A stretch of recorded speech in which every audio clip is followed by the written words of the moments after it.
Hello दोस्तों, rising Bharat YouTube channel पे आप सभी का स्वागत है। इस वीडियो में हम लोग बिहार राज्य के सिवान जिले के बारे में सब कुछ जानेंगे, उसकी हिस्ट्री के बारे में जानेंगे। आप लोगों को तो पता ही है कि मैंने ऑल अबाउट सिवान के नाम से एक प्लेलिस्ट बनाया है, जिसमें सिवान के बारे में आप सब कुछ जान सकते हैं। कितने ब्लॉक्स हैं, कौन कौन से एमपी रहे हैं, उसकी हिस्ट्री के बारे में, कौन कौन से उसमें स्कूल हैं, सीबीएसई स्कूल, गवर्नमेंट स्कूल, कितने गाँव हैं, कितने सब डिवीजन हैं, सब कुछ उसमें आप जान सकते हैं। तो मैं चाहूंगा कि आप उस प्लेलिस्ट को सब्सक्राइब करें और देखें। आपको अच्छा लगे तो अपने दोस्तों को भी दिखाएं, ताकि आपको भी ज्ञान हो और उन लोगों को भी ज्ञान हो अपने जिले के बारे में। चलिए इस वीडियो को आगे जारी करते हैं। सिवान जो है बिहार राज्य के में 12वें रैंक पे आता है पॉपुलेशन के दृष्टि पे। बिहार राज्य में 38 जिले हैं और उन 38 जिलों में अगर पॉपुलेशन जनसंख्या की दृष्टि से देखा जाए तो बिहार का स्थान बढ़ा हुआ है, जिसमें 33,30,464 लोग हैं। एरिया की दृष्टि से अगर देखा जाए तो बिहार राज्य 24वें स्थान पे आता है। इसमें 2219 वर्ग किलोमीटर एरिया क्षेत्रफल इसका है। सिवान जो है नॉर्थ और नॉर्थ ईस्ट से है और गोपालगंज से, जो बिहार राज्य का एक और जिला है जो बाद में वो सिवान जिले से कट के अलग वो बना। नॉर्थ ईस्ट से गोपालगंज से घिरा हुआ है और साउथ ईस्ट से सारण, जिस जिले से ये कट के बना खुद सिवान, उस जिले से घिरा हुआ है। और वेस्ट और साउथ से ये बगल का राज्य जो है अपना उत्तर प्रदेश, उसके देवरिया और बलिया जिले से घिरा हुआ है। सिवान जो है बिहार राज्य के वेस्टर्न पार्ट में स्थित है। वो पहले सारण जिले का एक सब डिवीजन हुआ करता था और एंशिएंट डेज में ये कोसला किंगडम का भाग था। ये जिला बाद में 1972 में सिवान जो था वो सारण डिस्ट्रिक्ट से अलग होके, जो पहले ये सारण डिस्ट्रिक्ट का सब डिवीजन था, तो 1972 में अलग होके एक पूर्ण रूप से ये जिला बन गया और इसका नाम सिवान पड़ गया।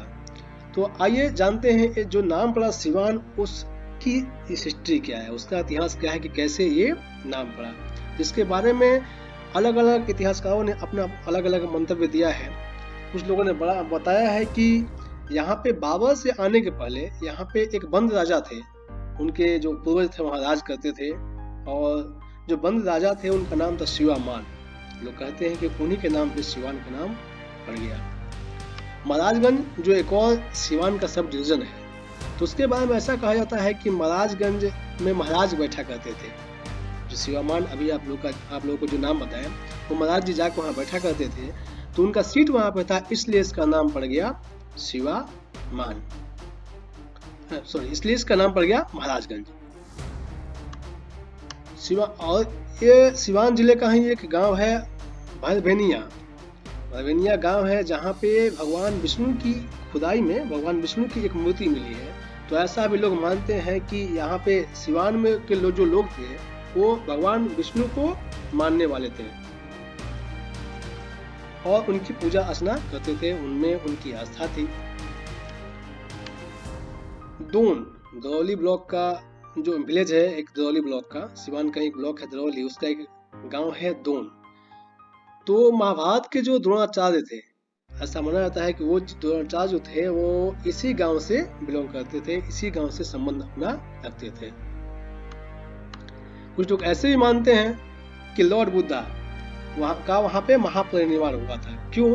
क्योंकि सिवान जिले में पहले बहुत से स्तूप भी पाए गए हैं, तो इन लोगों को लगता है कि स्तूप जो थे वो बौद्ध धर्म की निशानी है, इसलिए ऐसा हुआ होगा कि महात्मा बुद्ध को यहाँ पे अपना उनका महापरिनिर्वाण प्राप्त हुआ। सिवान जो है 8वीं शताब्दी में वनास किंगडम का भाग था और मुस्लिम जो थे यहाँ पे 13वीं शताब्दी में आए। सिकंदर लोधी 15वीं शताब्दी में सिवान पे कब्जा करके, मतलब बिहार के एरिया जो भी था, इस एरिया बनारस किंगडम का जो एरिया था उस पर कब्जा करके अपने एरिया में मिला लिया, तो सिवान भी उसके एरिया में आ गया। बाबर जो थे अपने विजय यात्रा के दौरान जब जा रहा था, लौट रहा था, तो घाघरा नदी को पार करते हुए, वो जो सिसवन में है, सिसवन में जब घाघरा नदी है उसको पार करते हुए वो वापस लौटा। सिसवन भी आप जानते हैं कि सिवान का ही ब्लॉक है। यहाँ पे अंग्रेजों का राज 17वीं शताब्दी में आया, मतलब कि पहले जो थे पहले यहाँ पे डच है, 17वीं शताब्दी में सबसे पहले यहाँ पे डच है, उसके बाद यहाँ पे अंग्रेज आए। और बक्सर की लड़ाई आपको मालूम है 1765 में हुआ था, और 1765 की लड़ाई के बाद अंग्रेज पूरी तरह से बिहार पे कब्जा कर लिए, और कब्जा करने के बाद ये जो था बंगाल का एक पार्ट हो गया बिहार। तो उसी में सिवान जिला भी आता है, और सिवान भी 1965 के बाद बंगाल का पार्ट हो गया। ये सिवान का ऐसा है कि जब आज़ादी की लड़ाई चल रही थी, तो आपको मालूम हुआ कि 1857 में जो लड़ाई हुई थी, युद्ध जो हुआ था, उसको कहते हैं कि आज़ादी की सबसे पहली लड़ाई थी। और उस लड़ाई में भी सिवान का योगदान बहुत रहा। सिवान से जो भी आज़ादी के लिए लड़ने जा रहे थे, तो सिवान से बहुत सारे सैनिक गए थे। और यहाँ पे एक बहुत प्रसिद्ध नेता थे, क्रांतिकारी थे, बाबू वीर कुंवर सिंह। इतना ना ये वीरता से अंग्रेजों से लड़ा कि इनके नाम में भी लग गया वीर कुंवर सिंह। बाबू वीर कुंवर सिंह जी जो थे, जो आज़ादी की लड़ाई में भाग लिए थे और अंग्रेजों को इस घाघरा नदी को उस पार खदेड़ा था, वो भी सिवान से संबंध रखते हैं। The anti-Padas movement in Bihar was started by Sri Braj Kishore Prasad, who also belonged to Siwan, in response to the non-cooperative movement in 1920. 1920 में non-cooperative movement स्टार्ट हुआ था, जिसमें एंटी-पर्दा मूवमेंट ब्रज किशोर प्रसाद जी के द्वारा शुरुआत किया गया था। वो भी सिवान से संबंध रखते हैं। एक कार्तिक पूर्णिमा का मेला था, वहाँ पे बहुत बड़ा एक क्या बोलते हैं मीटिंग अपना ऑर्गेनाइज किया गया था। तो डॉक्टर राजेंद्र प्रसाद, जो एक पटना हाई कोर्ट में वकील थे, बहुत अच्छे वकील थे, जाने माने वकील थे, और उस समय अंग्रेजों का राज था, पटना हाई कोर्ट उनके अधीन था। तो ये चाहते तो अपना जीवन अच्छी तरह से व्यतीत कर सकते थे वहाँ पे एज ए वकील, वकालत करते हुए। लेकिन उस वकालत को उन्होंने आज़ादी के लिए लात मारा। इन्होंने चाहा कि हम आज़ाद होंगे, और अपने देश की आज़ादी के लिए गांधी जी के बुलावे पे जो था, उस आज़ादी को लात मार के, ये उस हाई कोर्ट की नौकरी को लात मार के यहाँ पे चले हैं आज़ादी की लड़ाई लड़ने। और वहाँ पे ऑर्गेनाइज किए थे, दरौली में एक मीटिंग ऑर्गेनाइज किए थे, जो सिवान डिस्ट्रिक्ट में ही है। तो ऐसा कहा जा सकता है कि सिवान का भी योगदान आज़ादी की लड़ाई में बहुत रहा है, अपने जिले का भी। इसी मूवमेंट से के कारण जो थे उनको ये मिली, मौलाना मौजूल हक जो थे, इसी मूवमेंट के कारण वो जो यहाँ पे सिवान में आए थे अपने मामा के साथ यहाँ रहने के लिए, तो उससे इफेक्टिव मतलब उनसे उनको ऐसा मूवमेंट देखा कि उन्हें लगा कि भाई मुझे भी अपनी इस मूवमेंट में योगदान देना चाहिए। तो अपना योगदान देने के लिए इन्होंने अपना योगदान कैसे दिया, तो दानापुर पटना दानापुर रोड पे एक आश्रम खोला, जिसका नाम था सदाकत आश्रम। उस आश्रम को उस मूवमेंट के प्रति समर्पित कर दिया। और आश्रम को खुद को तो किए ही थे, आश्रम को तो किया ही था, खुद को भी किया। वहाँ पे नेतृत्व करने लगे कि आज़ादी की लड़ाई में जो भी मूवमेंट हुआ करते थे, और जो भी इम्पोर्टेंट मीटिंग होती थी कि आज़ादी की लड़ाई के लिए क्या करना है, आज़ाद होने के लिए क्या करना है, तो सदाकत आश्रम में ये करते थे, और लोगों को जो भी क्रांतिकारी थे उनको जगह देते थे। यहाँ पे आगे है कि the next phase of the non cooperative movement known as the civil disobedience movement of 1930 was fully implemented in Siwan. जो अगला फेज था, दूसरा फेज था सिविल डिसोबीडियंस मूवमेंट का, वो 1930 में, वो सिवान में फुल्ली इम्प्लीमेंटेड था। मतलब कि सिवान में बहुत ही प्रभावशाली था। इससे कहा जा सकता है कि सिवान के लोग भी आज़ादी की लड़ाई के लिए बहुत अच्छी तरह से समर्पित थे।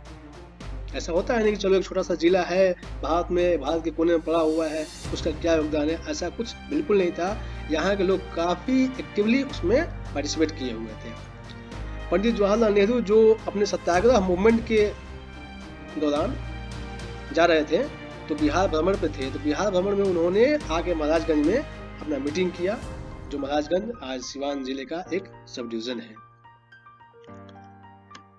और मैं आपको बताना चाहूँगा कि सिवान से ऐसे बहुत प्रसिद्ध व्यक्ति हैं जो आज़ादी की लड़ाई में अपना योगदान दिए हुए हैं, जिनका पहला नाम आता है उसमें राजेंद्र प्रसाद, मौलाना मौजूल हक, श्री महेंद्र प्रसाद।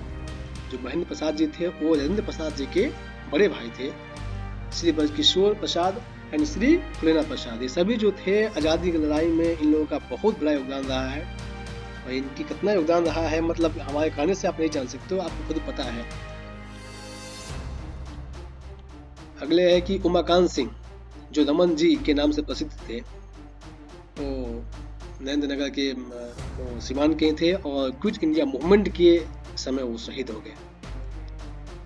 ज्वाला प्रसाद एंड नर्मदा स्वर प्रसाद सिवान के थे। जब जयप्रकाश नारायण जी हजारीबाग जेल जो अंग्रेजों के अधीन था उस जेल से भागे वहां पे, तो उनको छुपने के लिए उन्होंने दोनों ने सहयोग किया था। और जयप्रकाश नारायण जी ने कितना आज़ादी के लिए अपना योगदान दिया है ये किसी से छिपा नहीं है। इनको भी लोग कहते हैं लोक नायक जयप्रकाश नारायण। ये काफी लोगों में काफी पॉपुलर भी थे और लोग इन्हें काफी पसंद भी करते थे। One of the most renowned literate of this country, Pandit Rahul Sankrityayan started peasant movement here between 1937 to 1938. 1937 से लेके 1937 और 1938 के बीच जो किसान थे उनके विद्रोह का नेतृत्व कर रहे थे पंडित राहुल संकृत्यायन जी, जो बहुत पहले के व्यक्ति थे। वो सिवान जिले से ही बिलोंग करते थे। और महात्मा गांधी जब चंपारण विजिट पे थे, महात्मा गांधी के साथ साथ मदन मोहन मालवीय जी थे जो हिंदू विश्वविद्यालय के संस्थापक रहे हैं, जो अपने चंपारण विजिट पे थे। तो उन्होंने दोनों आदमी आके सिवान के जियादेवी का जो गांव है और उस जियादेवी के बारे में, गांव के बारे में कौन नहीं जानता होगा, उस जियादेवी में आके ये लोग एक रात बिताए थे, जहाँ पे डॉक्टर राजेंद्र प्रसाद जो आजाद भारत के प्रथम राष्ट्रपति हैं उनके घर में रहे थे। और जिस चौकी पे वो लोग सोए थे आज भी वहाँ पड़ी हुई है। मैं वहाँ गया हूँ, लेकिन बहुत दुख होता है वहाँ जाने से कि